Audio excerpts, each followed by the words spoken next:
Let's do it. It ain't often that I'm going to acknowledge or tell you that I got something wrong. But I got something wrong. Okay. And I'm going to come clean. When Juan Soto was offered $440 million, $440 million, remember, by the Nationals? Yep. Yeah. I said, this guy is crazy. It's not a phony NFL contract where it's not all guaranteed. Mm-hmm. You're going to get every nickel of the 440. This dude was like 23 at the time, 24, somewhere like that. Because I think he's only 26, right? Or 20.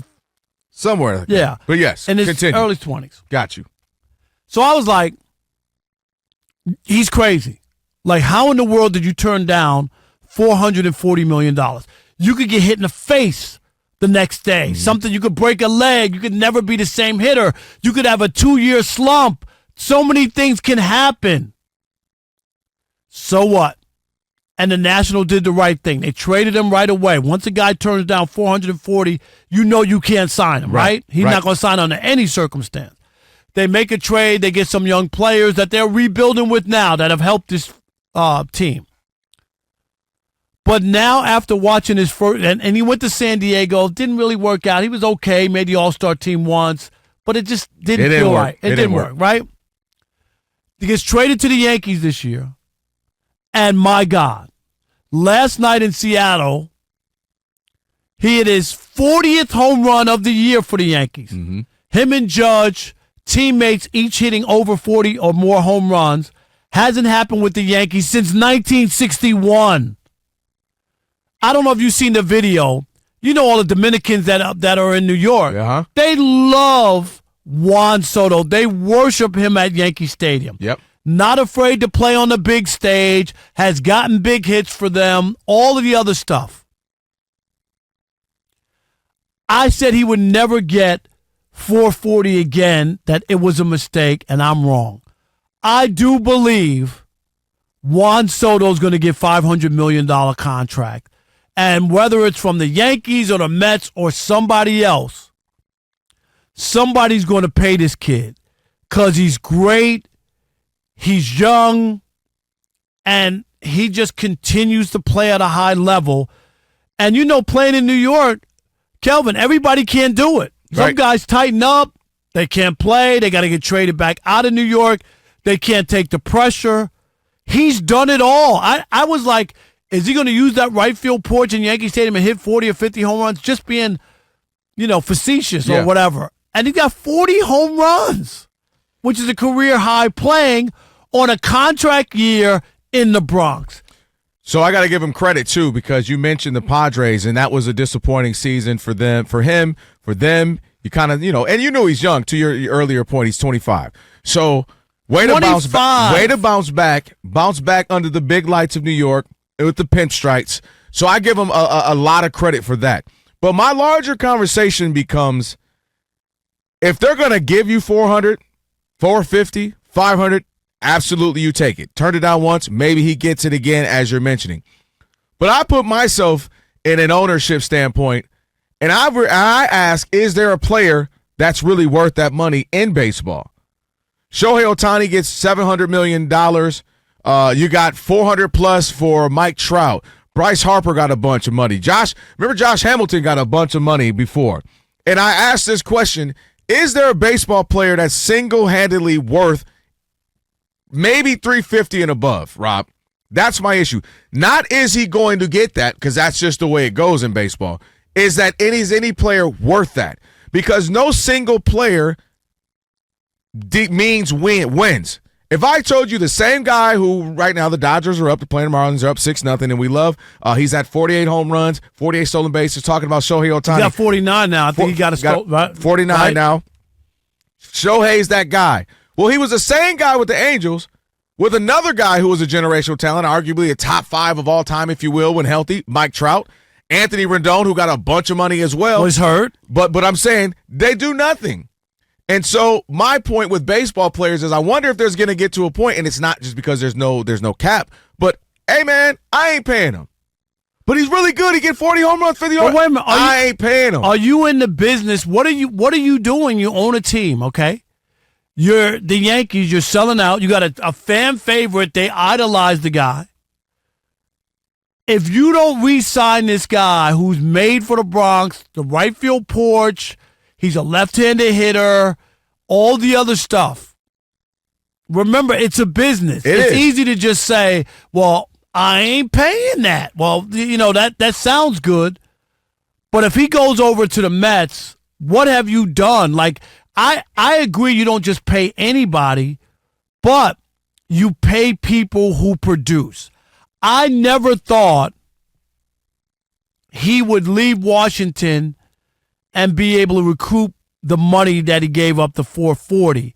He batted .236 the part of that season, and then last year he batted like .275. He made the All-Star team last year with the Padres, so he played there like a year and change, a year and a half, whatever it was.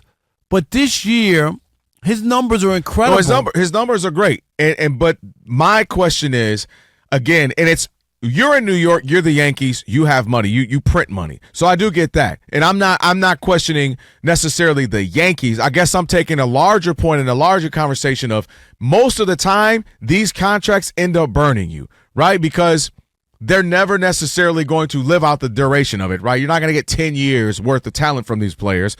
And also on the back end, it doesn't equate to wins. It doesn't equate to World Series titles. But it's not, I agree with you that it's not directly.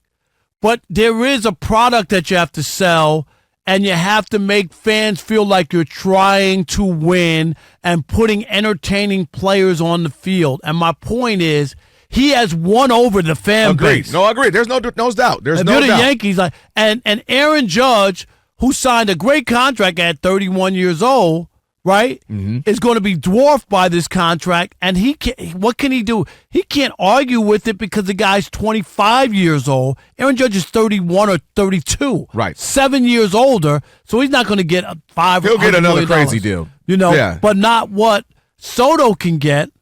And I'm just saying, I never thought he would get more than the $440. I think he's at $500 easily. Easily because of his age. No, you're right.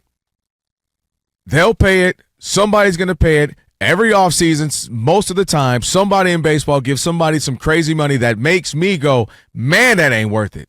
Because that person, it's not like I'm paying for LeBron. They just gave Dak. I know what I'm getting every year. How much money did they just give Dak? 60 a year, something 60 crazy. a year, okay, and he's got like 2 playoff wins and has stunk up the joint. And they paid him, and the argument was, well, if you don't pay him, what are you going to do? Well, this is and it's the same conversation of maybe I find something else a little different in football because the quarterback position can play a massive role in your wins, right? If you got Pat Mahomes, you had Tom Brady. Yeah, but if you don't have a defense, you could still lose. Right, but I can still, if I'm paying you $60 million, I'm hoping that you can overcome certain things, right? There's certain talents that can overcome certain things. If there were no cap, I'll pay LeBron $100 million a year because if I got Alex, Rob Parker, and Kelvin Washington, we got a great chance to go to the finals simply because prime LeBron can take me there because he controls the game that much. And I just don't see it in a baseball player that can control the game that much single-handedly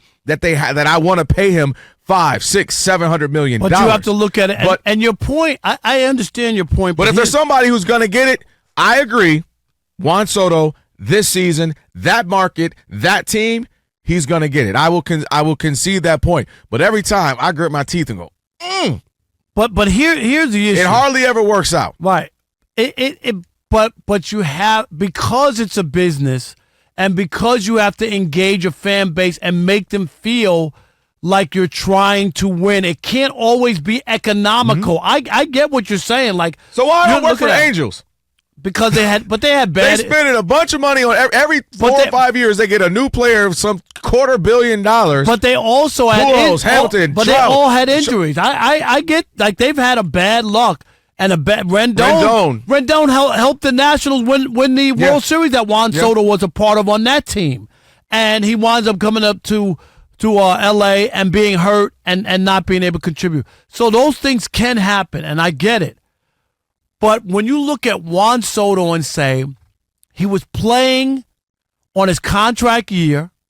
He goes to New York where some people have had meltdowns. Yeah, I give him credit for that. And he produces. He has a career high in home runs at 40 and counting. And the Yankees are going to go into the playoffs. They could have the number 1 seed, and what if they make that run? And what if Juan Soto winds up having a big hit or home run and them winning a World Series or getting to the World Series? Then we might be having this conversation again, and it might go from 5 to 6. You know what I mean? He's probably got $100 million possibility in the postseason. If he balls out the postseason, they can win a World Series. win it. He's the MVP. He hit 4 home runs in the World Series. You know, then we may be having an extra $100 bonus, $100 million bonus for Juan Soto. You're right that this is probably going to happen every year. We all go, look at this pitcher, look at this player who got some crazy deal, and I just ultimately feel like it never ends up being worth it. That's my biggest thing.